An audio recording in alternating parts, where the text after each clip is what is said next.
Okay, so let's proceed.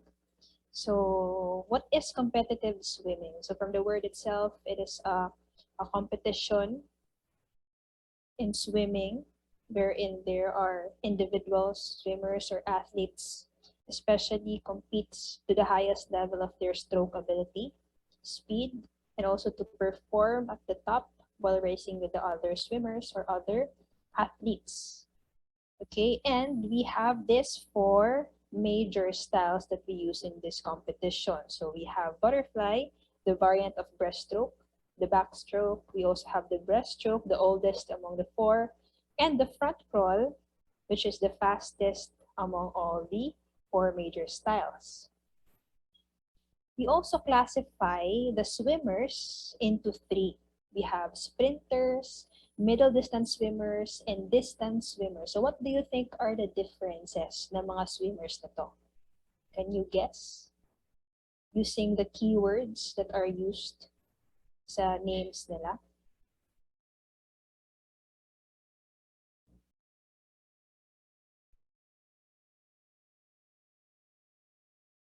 What do you think yung difference ng sprinter, middle distance swimmer, and the distance swimmer? Okay, so my answer na dito, huwag na kayo mag-direct message. I-send to everyone na yun. Okay. Yes, very good ang distance nila, ma'am. Yes. Okay. Alright, maulaw daw siya. Sige lang. Okay, so primarily, the differences of the swimmers who participates in this um, type of competition or themselves, the swimmers themselves, yung sprinters are those swimmers who participates from 150 meters to 100 meters of swimming competitions. So yun yung limit nila, 50 to 100, and they are more onto speed. So when they train, they're focused more on speed, agility, and also their breathing technique, and also their power and muscular strength. Kasi they had to race in short distances. Mabilis lang yung kanilang competition. The opposite naman is the distance swimmer. So for the distance swimmer, these are swimmers who participates in competitions over 800 meters. So any competitions that are this is over 800 meters, we call them distance swimmers. Like for example, yung mga nagjo-join ng mga 1,500 meters freestyle or the marathons, aquatic marathon. So example din yun siya. They are distance swimmer and they are training or they are trained, their bodies are trained to perform, like for example, usually yung ginagamit kasi na sa mga distance swimming is freestyle or the front crawl. So for them, they train to maintain or to be consistent in their strokes and in their speed in a long period of time. So dapat hindi din basta-basta mas train yung katawan nila at the long run. Okay, so yung middle distance swimmer naman, so from the word middle, nasa gitna siya. Hindi din siya sprinter, hindi din ganun kabilis yung competitions, hindi din siya ganun kalayo. So nasa mga 200 to 800 meters. So hindi lalagpas ng 800 yung kanilang competitions that they participate into. Okay. So nasa gitna lang sila. So minsan, yung mga middle distance swimmer are their body is trained both for sprinting, they can do sprinting, they could also do distance swimming. All right, so we have different swimming tournaments, especially under Olympics. So we have individual races, relay events, and open pool swimming events. So the first one, we have individual races. So first, these are type of races that are joined by single player or single athlete representing an organization or a country. So isa lang yung sumasali for individual races. For freestyle, we have 50, 100, 200 meters, 400, 800, and 1,500 meters. So before the 2020 Tokyo Olympics, until 800 meters lang nakaka-join ang mga babae. Okay, yung mga lalaki naman, they cannot join the 800 meters, but they can join the 1,500 meters, the distance. Because they see women as the second class lang when it comes to muscular strength. So that's why may gender bias noon, even in the Olympics. So that's why ngayon, yung 2020 lang, Tokyo Olympics, they already allowed both men and women to participate in 800 meter and 1,500 meters freestyle individual race. Okay, so next we also have 100 and 200 meter races for backstroke, breaststroke, and butterfly. So wala silang sobrang mahaba na mga length since this type of swimming strokes are prone to injuries in a long period of time. So nakakapagod din, nakaka-strain din siya sa katawan ang ganitong mga swimming styles, unlike the freestyle or the front crawl. Next, we also have individual medley. So this is 200, may 200 meters IM, may 400 meters din na IM. So in this individual medley, a single swimmer or a single athlete will be performing all the strokes in this order. You have the butterfly, then backstroke, breaststroke, and freestyle. Like for example, in a 200 meter, a single swimmer would perform 50 meters butterfly, then 50 meters backstroke, 50 meters breaststroke, and 50 meters freestyle to complete the 200 meter individual medley. Next, we also have relay events. So this time, in groups naman yung relay events. So we have, in every category, we have 4 members in every group. We have men's category, or all women's, or mixed, dalawang babae, dalawang lalaki. So for relays, we have 4 by 100 and 4 by 200 under freestyle. And for medley, so we also have medley, 4 by 100 lang nasa medley, wherein they perform, or each swimmer will cover 100 meter performing backstroke, breaststroke, butterfly, and freestyle. So like for example, the first swimmer of the group will be performing backstroke. Then after covering 100 meter, it will be followed by the second swimmer using breaststroke, and then the third for butterfly, and the last one of the group will be performing freestyle to cover 100 meters. Next, you also have open pool swimming events. So this one, yung mga marathon, aquatic marathon. So kakadagdag lang din ng marathon or aquatic marathon in Olympics just last 2020 during the Tokyo Olympics. Okay, next, so the first one that we will be discussing out of all the major strokes is the front crawl. Okay, so the leg kicks for front crawl is called the flutter kicks. So this is the alternate up and down kicks motion of your legs. So yung pinaka-importante lang dito is when we kick, we should be kicking coming from our hips with the support of the strength coming from our thighs, but it should not come from our knees. Usually ito kasing ginagawa ng mga swimmers or ng mga beginners. Their strength or their power of their kicks are coming from their knees, and it would result to injuries sa joints. So again, we should be kicking, or the force of our down kicks should be coming from our hips. Also, we should not intentionally bend our knees when we kick. So magbe-bend lang siya due to the pressure of the water. Okay, so kumbaga parang naglalakad lang pa din tayo normally in a prone or front position, front float position or prone float position. Also, again, we should emphasize the down kick since the power and the propulsion of front crawl is coming from our downward kicks. Okay, example. So as I've said a while ago, our kicks should be coming from our hips down to our thighs. Okay. Almost straight siya. Nagbe-bend lang yung ating knees due to the pressure of the water. Okay. So, and also another thing, we should have this thinking na when we swim using our flutter kicks, dapat hindi masyado ganun kalakas yung splash ng tubig. Why? Because when we perform flutter kicks, we should just minimally break the surface of the water. Our feet or our toes should not go out from the surface of the water. Hindi dapat siya lalabas. Okay? It will just minimally break or touch the surface of the water, but you should be performing your flutter kicks just below the surface of the water. Dapat nasa tubig yung paa, hindi dapat lalabas yung paa. Okay?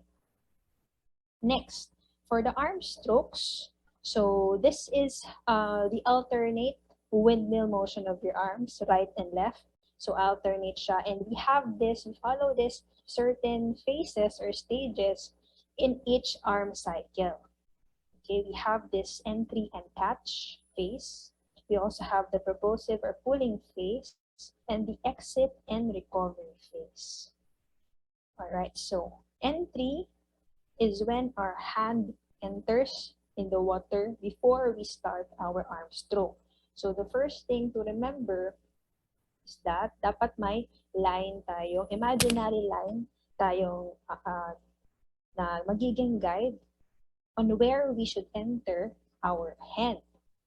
Okay, so like for example, for our right arm stroke, it should be within our shoulder line and our center line ng head. For the right, okay, sa right arm stroke dito. For the left naman sa kabila, sa left shoulder mo and your center line ng head. So dapat dyan lang yung level mo as you enter, hindi lalabas yung entry ng arms, hindi din lalagpas sa kabila or magko-cross over. Okay, because it will affect especially the direction na pupuntahan mo. So kung papunta doon yung arm stroke mo, so papunta ka din sa right. Kung sa kabila naman, papunta ka din sa left. So para maging straight yung direction, make sure na within the shoulder line or level and the center line of your head, yung entry. Next, okay, I will be showing you a video while I am explaining. This time, yung i-focus lang muna natin yung isang arm lang muna. Okay, this one. Wait lang. Okay, ayan. So first one, sa entry, make sure that your elbows is not straight. Okay, we have this 45-degree angle of entry of our hand. The tips of our fingers should come first. We should not slap the surface of the water. Wag mong sampalin yung tubig. Okay, dapat smooth yung pasok. That's why we should make use of our fingers first. Okay, 45-degree angle yung pagpasok. Just like in the video.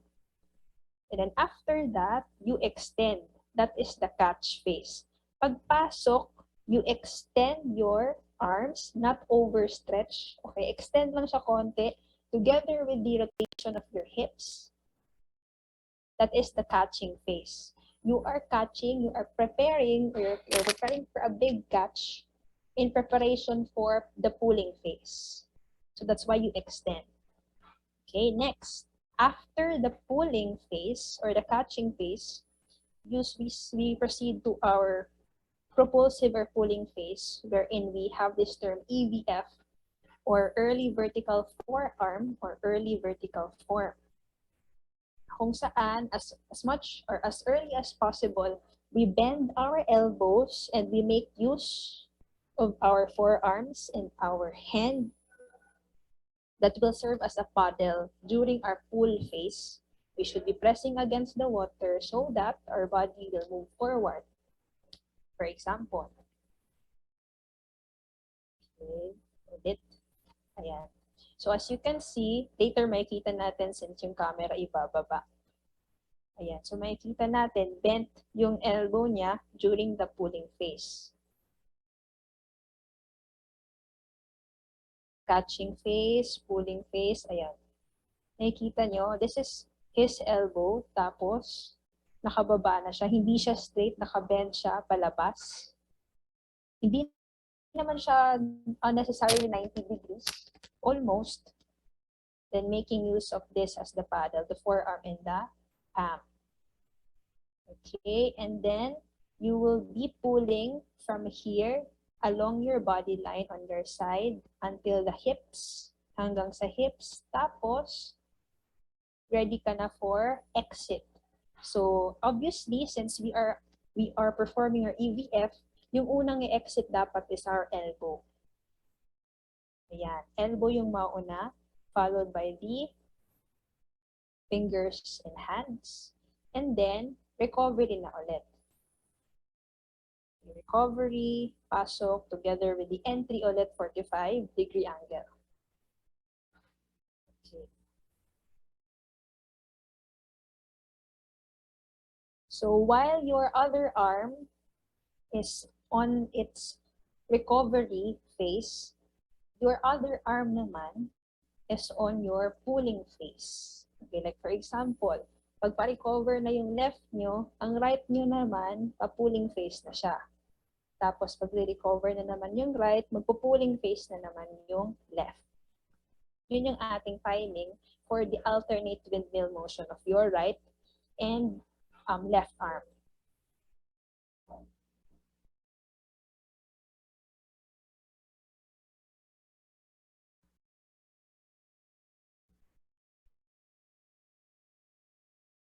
Okay, yun.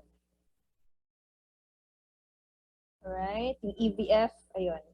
This is the EVF. As early as possible, you bend your knees and you position your forearms in palm. Ayan, halos almost 90 degrees siya to pull or press against the water. Okay, so that is for the arm stroke.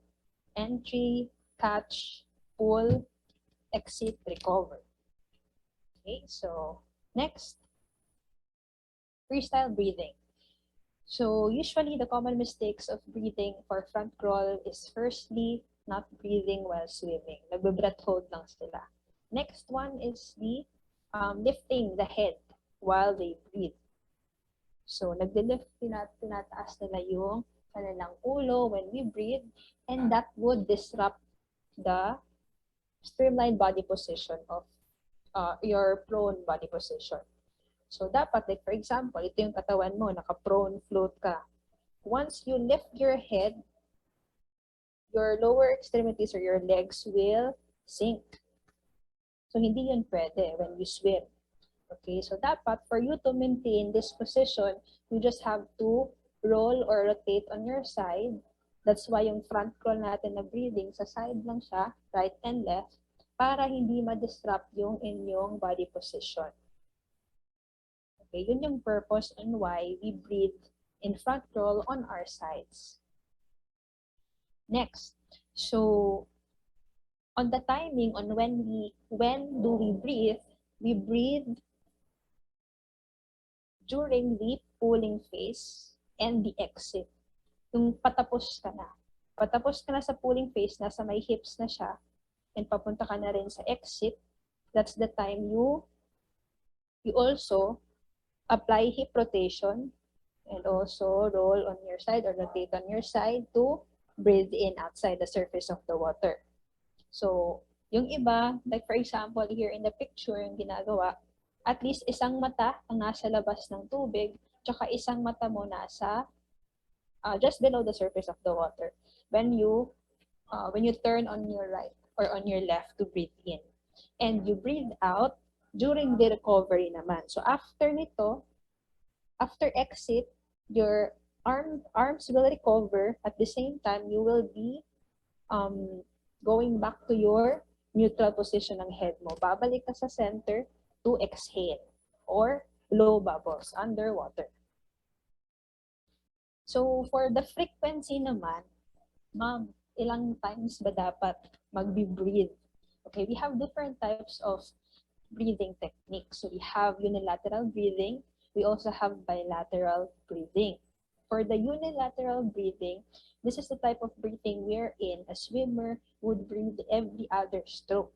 Like for example, okay, right, mag-breathe in siya, right? Left, wala. Right na naman. And left, wala ulit. And right na naman mag-breathe in. So yung unilateral breathing, in other terms, one-sided lang siya na breathing. So it's either right ka lang palagi or left ka lang palagi. So depende rin kung ilang times. Okay, depende yun sa swimmer. Next, we also have the bilateral breathing. Ito din yung breathing na basic, pinaka-basic at usually or commonly tinuturo sa mga beginners. And this is the standard na ginagawa sa front crawl or freestyle. So for the bilateral breathing, we breathe every third stroke. Okay? Like for example, arm stroke first sa right, 1, left, 2, third stroke, right, breathe in. Balik, count again, 1 sa left, 2, third stroke, left, breathe in, balik. And continuous lang, 1, 2, 3, 1, 2, 3. Every third stroke. So meaning, you will be able to breathe in on both sides, right and left. So ang advantage lang ito, you will be flexible. Pwede kang right lang lahat, pwede kang left lang lahat, pwede kang dalawa. You will be flexible. But if you are on the unilateral breathing, okay lang pa rin siya. Pero yung disadvantage lang is baka hindi ka flexible. Hindi mo kayang, kung right yung focus mo, hindi mo kayang mag-left. Hindi mo kayang mag-adjust depending on the situations that you are in. Like for example, may competition. Tapos yung swimmer mo sa kabila, yung neighbor mo sa kabila, may splashes of water, tapos timing pag breathe in mo sa on your right, yung tubig from the splashes of your neighbor would come into you, tapos papasok yung tubig sa iyo, that would be disadvantageous sa inyo. So, mas better kung kaya mong mag-adjust on your right and on your left. Kaya mong dalawa. Right? So, ayun. So for breathing in, you will breathe in during the almost patapos na yung ating pa-exit na tayo. Exit phase. Tsaka isa lang yung mata nakikita out of the surface of the water.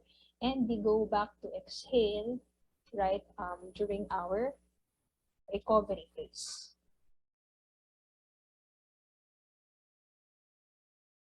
So again, you just rotate your head on your side, also together with the rotation of your hips.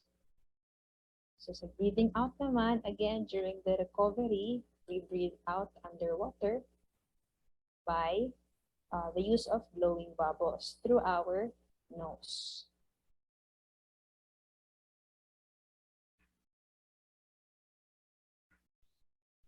Next, we also have timing and coordination.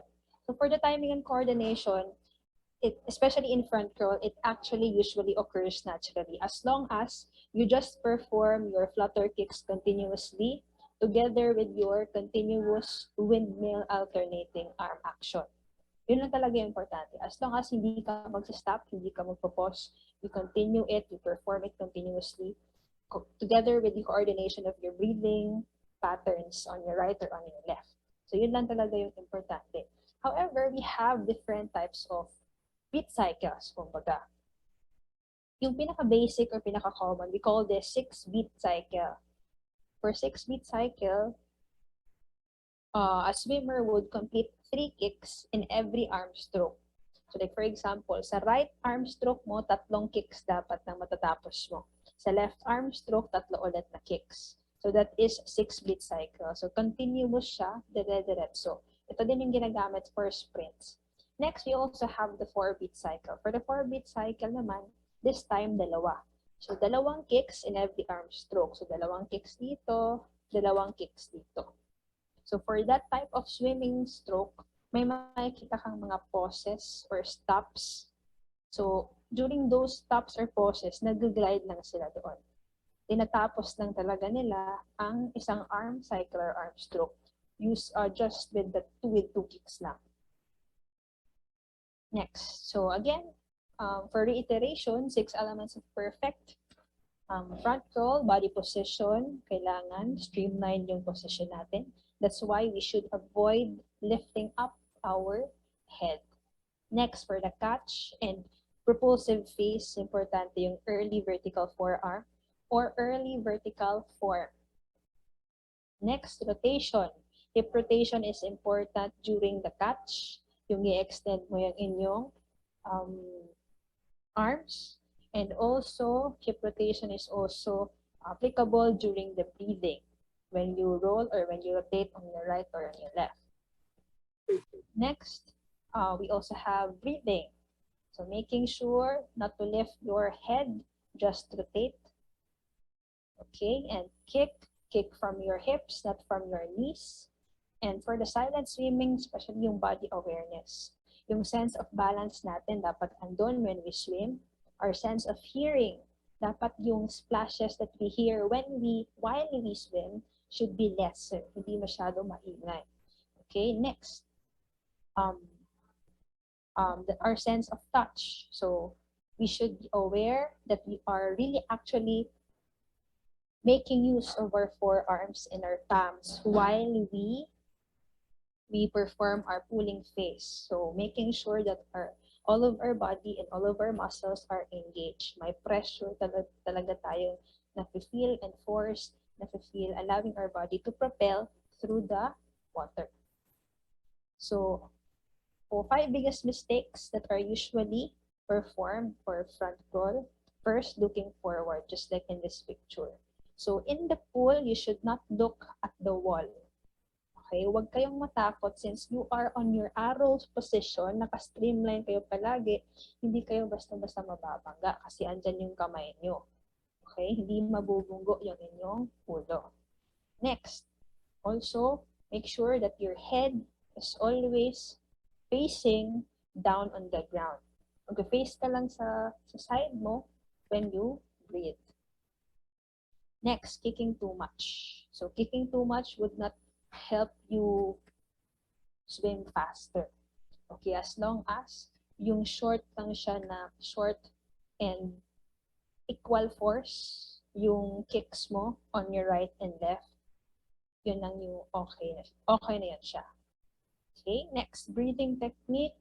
So for the breathing technique, make sure no lifting of head.